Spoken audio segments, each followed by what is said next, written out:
আপনারা জানেন যে আজকে গণ অধিকার পরিষদ সহ বেশ কয়েকটা রাজনৈতিক দলের সাথে চলমান পরিস্থিতিতে প্রধান উপদেষ্টার সাথে আলোচনা ছিল। যে আলোচনায় আমাদের দলের পক্ষ থেকে আমরা পরিষ্কারভাবেই জানিয়েছি যে যেসব উপদেষ্টাদের নিয়ে বিতর্ক রয়েছে, বিশেষ করে আমাদের আন্দোলনকারী ছাত্র নেতৃবৃন্দের মধ্যে যারা উপদেষ্টা হয়েছেন, তারা যেহেতু একটি দল করেছেন এবং বাইরে এই কথাটি প্রচলিত আছে, এই দলটি সরকারের সুবিধা পাচ্ছে এবং সরকার পৃষ্ঠপোষকতা করছে, যেই কারণে আমরা বলেছি যে এই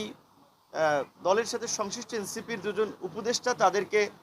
অপসারণ করা বা তাদেরকে বুঝিয়ে পদত্যাগের দিকে আপনার নিয়ে যাওয়া, এটা সরকারের জন্য একটা ভালো দিক হবে। পাশাপাশি বিএনপির পক্ষ থেকে যেহেতু আরও একজন উপদেষ্টা নিয়ে তারা দ্বিমত পোষণ করেছে, সঙ্গত কারণেই এরকম বিষয়গুলোতে সরকার যেন ইতিবাচকভাবে আমলে নেয় এবং ঢাকা মহানগর দক্ষিণের সিটি কর্পোরেশন নির্বাচনে যে জটিলতা তৈরি হয়েছে এবং উত্তরের যে প্রশাসক নিয়ে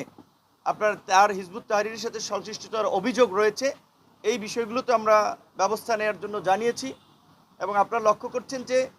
এই সময় বিশেষ করে আমাদের দেশপ্রেমিক সামরিক বাহিনীর বিরুদ্ধে নানা ধরনের নিষেধাজ্ঞার বিদ্বেষ ছড়িয়ে সরকারের সাথে বা জনগণের মুখোমুখি দাঁড় করানোর একটা চেষ্টা করা হচ্ছে সামরিক বাহিনীকে। সরকার যেন সামরিক বাহিনী সহ পুরো প্রশাসনকে আস্থায় নিয়ে কাজ করে, তাদের সাথে যেন সরকার একটা ভালো আন্ডারস্ট্যান্ডিং থাকে। একই সাথে রাজনৈতিক দলগুলোর সাথে যে দূরত্ব তৈরি হয়েছে, কারণ রাজনৈতিক দলগুলো আমরা অনেকেই যারা দায়িত্বপ্রাপ্ত উপদেষ্টা রয়েছেন কিংবা সরকারের সহকারী রয়েছেন, দেখা করার সাক্ষাৎ করার সময়সূচি চাইলেও, গুরুত্বপূর্ণ প্রয়োজনীয় বিষয় আলাপ করতে চাইলেও অনেক ক্ষেত্রে সাড়া মেলে না। এই বিষয়টি নিয়ে মোটামুটি সব দলই ক্ষোভ প্রকাশ করেছে এবং প্রধান উপদেষ্টা সেই বিষয়টা আপনার গুরুত্ব দিয়েছেন যে যোগাযোগটা আগের চেয়ে আরও যেন আপনার ঘন ঘন হয়। এবং বিশেষ করে যেই দুটো বিষয় নিয়ে আরও বর্তমানে রাজনৈতিকভাবে এবং নাগরিকদের মধ্যে একটা উদ্বেগ তৈরি হয়েছে যে আপনার চট্টগ্রাম বন্দরের যে নিউমেরিং টার্মিনাল বিদেশিদের হাতে দেওয়া এবং করিডোর, আমরা বর্তমান পরিস্থিতিতে সরকারকে এ বিষয়ে আপাতত সিদ্ধান্ত না নেওয়ার জন্য আমরা আহ্বান জানিয়েছি। এবং একই সাথে নির্বাচনের যে রোডম্যাপ বা ডেটটা সরকার যেটা বলেছে ডিসেম্বর থেকে আপনার জুন, এটি একটি অস্পষ্ট সময়, কারণ এর মধ্যে রোজা আসবে, কুরবানি আসবে, ঈদ আসবে, ইজতেমা পড়বে। সেই কারণে আমরা বলেছি অন্তত প্রধান উপদেষ্টা যেন একটা সুনির্দিষ্ট মাসের কথা বলেন যে এই মাসে সম্ভাব্য নির্বাচনটা হতে পারে এবং নির্বাচন এবং সংস্কার বিচার ডক্টর মোহাম্মদ ইউনূসের নেতৃত্বে অন্তর্বর্তীকালীন সরকারি করুক, আমরা সেটা চাই। সেক্ষেত্রে সরকার অভ্যন্তরীণভাবে কিংবা যে বাহ্যিকভাবে যে চাপগুলো কিংবা নানান ধরনের ষড়যন্ত্র তারা অনুভব করছে বা করবে, সেই ক্ষেত্রে আমরা পরিপূর্ণ তাকে সহযোগিতা করব। আমাদের পক্ষ থেকে এটাই ছিল মোটামুটি দলীয় এবং বিশেষ করে যারা আমরা একত্রেও ঢুকেছি, যেহেতু 2-3টা স্লটে বিভিন্ন রাজনৈতিক দলগুলোর প্রধানদের কিনে আজকে বসেছেন,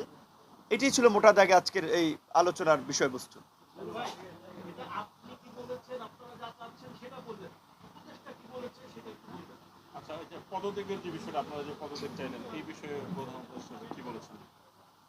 প্রধান উপদেষ্টা তো সব কথা সবার কথা শুনেছেন, সব কথার তো টু দ্য পয়েন্টে তা তিনি স্বাভাবিক প্রোটোকলে উত্তর ওইভাবে দেন না, বা আবার ধরেন অনেক কথা বলেছে সেগুলো আবার ওপেনলিও বলা সম্ভব না। তবে যেই সমস্ত বিষয়গুলো তিনি স্বীকার করেছেন যে তিনিও শুরুর দিকে অনেককে চেনা জানা ছিল না বা অনেকে উপদেষ্টা হয়েছেন, উপদেষ্টা পরিষদে এসেছেন, এখন তাদের পারফরমেন্স নিয়ে অনেক প্রশ্ন উঠছে, তাদের মন্তব্য নিয়ে একটা যে বিতর্কিত অবস্থা তৈরি হয়েছে সেটাও তারা বলেছেন। এবং যেহেতু পাশাপাশি অনেকেই বলেছেন উপদেষ্টা পরিষদের পুনর্গঠনের বিষয়টাও আলোচনা হয়েছে এবং সেখানে রাজনৈতিক দলের পরামর্শ নিয়ে এই সমস্যার সমাধান যেন সরকার করে বা যে কোনো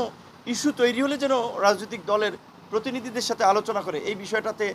আপনার তিনি আশ্বস্ত করেছেন। এবং অন্যান্য বিষয়গুলো যেগুলো যেভাবে দ্রুত সুরাহা করা যায় সেই বিষয়টি নিয়ে তারাও আবার আপনার সরকারের অন্যান্য উপদেষ্টাদের সাথে বসে সিদ্ধান্ত জানাবেন।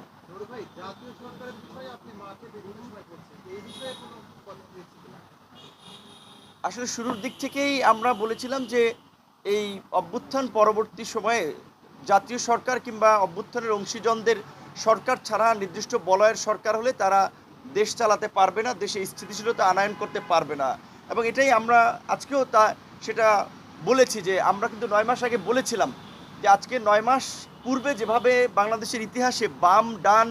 সকলে মিলে যেভাবে এই সরকারকে সমর্থন দিয়েছে ব্যক্তি ইউনূসের কারণে, এখন কিন্তু সেই সমর্থনটা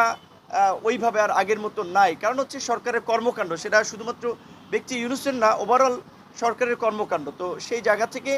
এখনকার বিদ্যমান পরিস্থিতিতে আসলে জাতীয় নির্বাচনটা যত দ্রুত হবে ততই দেশ সংকট থেকে